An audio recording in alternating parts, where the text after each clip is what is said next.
Hi everyone, I'm Mentor Jacob. Today, we will delve into figures of speech, the cornerstone of literary expressions. Understanding these devices is crucial for us to interpret poetry and other literary texts. We will explore the commonly encountered figures of speech and analyze how to identify and utilize them in the texts. Figures of speech are expressions used to convey meaning or heighten effect. Common categories include comparison, amplification, sound devices, contrast and contradiction, substitution, imaginative description, and wordplay. Let's discuss them one by one.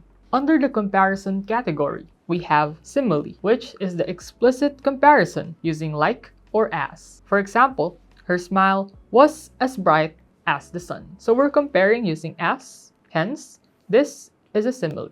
Next, we have metaphor, which is a direct comparison without like or as. It declares that thing 1 is thing 2. For example, her smile was the sun. So, in your exam, if this sentence is the given, so let's analyze it. Her smile was the sun. Smile is the thing 1. It says that thing 1 is the sun, which is thing 2. So, it falls under metaphor. Next, personification. Personification attributes human qualities or actions to non-human things. For example, the wind whispered through the trees. The wind cannot whisper. That's a human action. So this is a personification.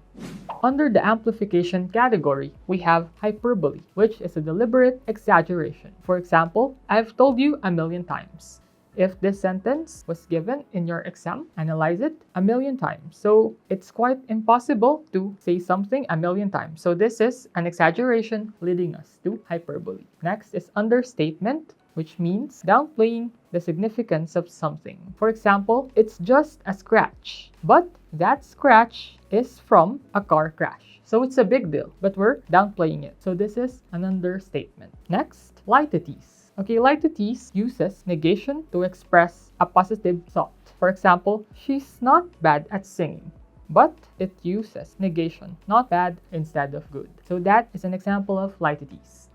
This time, let's discuss the sound devices category. First is the alliteration. This is the repetition of initial consonant sound. For example, she sells seashells by the seashore. We are repeating the sound S, S, S, okay? Next, we have assonance. This is the repetition of vowel sounds. For example, the rain in Spain stays mainly in the plain. So we're repeating the vowel sound long A here. So A, okay? Next, we have consonants. Consonants is the repetition of consonant sounds in the middle or end of word. For example, pitter, patter of tiny feet. Okay, we're repeating here the sound T and R. T and R. Lastly, we have onomatopoeia. Okay, these are words imitating sounds. For example, the lyrics in Cherry on Top, honey, you're a bee, got you buzzing round me. We're using the sound of bee as a word, buzzing.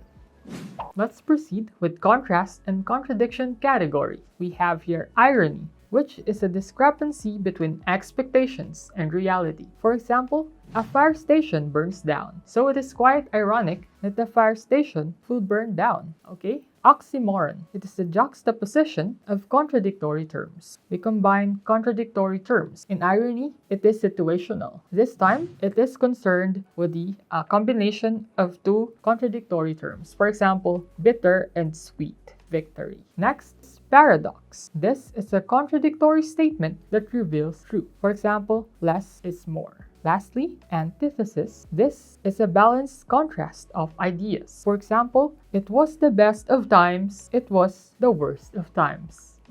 Let's now proceed with substitution category. We have here metonymy, which is about substituting an associated term for the actual thing. For example, the crown. But the crown actually resembles the monarch. So this is a related term to the monarch, hence the substitution. Next, synecdoche. Okay, synecdoche uses a part to represent the whole or vice versa. For example, in this prominent song of Ed Sheeran, we have here, when my hands don't play the strings the same way. So the strings is just a part of the whole. It's just a part of a guitar, but we're using it to represent the guitar. So that's synecdoche. Lastly, we have euphemism. This is a polite expression to replace something harsh. For example, he passed away instead of he died.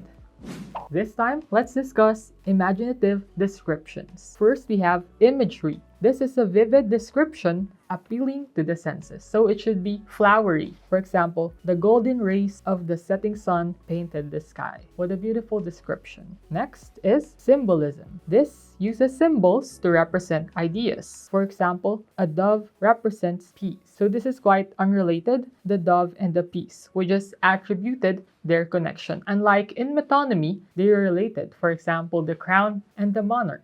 Okay, next is apostrophe. This is addressing an absent person, idea, or object. For example, twinkle, twinkle, little star, how I wonder what you are. We are talking to the star. That's apostrophe. Next is allusion. This is a reference to a well-known person, event, or place. For example, the lyrics, I was June and you were my Johnny Cash. So we are referring to June and Johnny Cash, which are well-known people.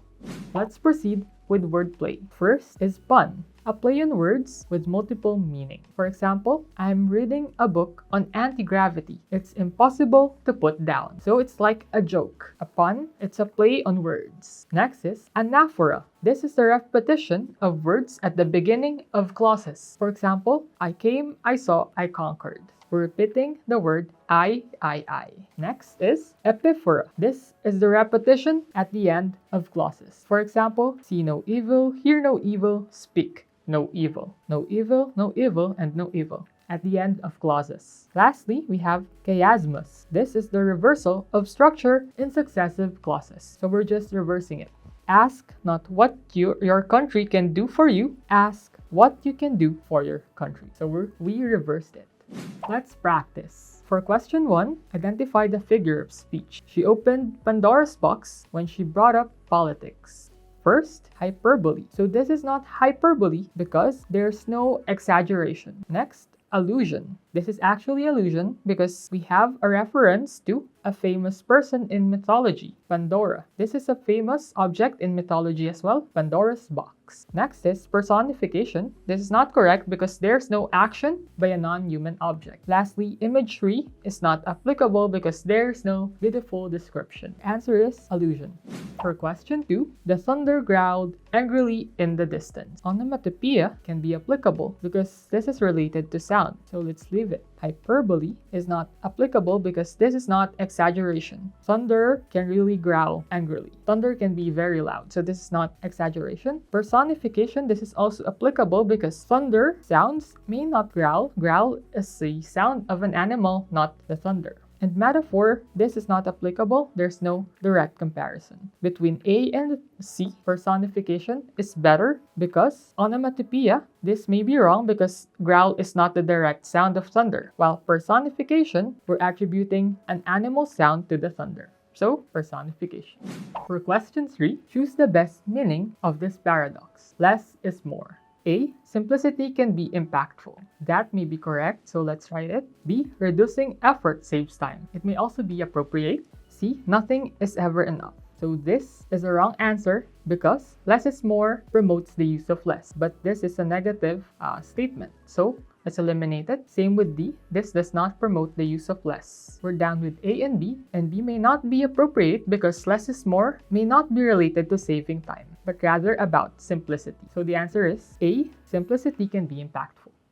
For our key takeaways, figures of speech enhance creativity and meaning in language. And we also need to focus on these figures of speech because they appear most of the time. Simile, metaphor, hyperbole, irony, personification, and metonymy. My final tip for you is to practice identifying and interpreting figures of speech in everyday conversations, texts, and songs.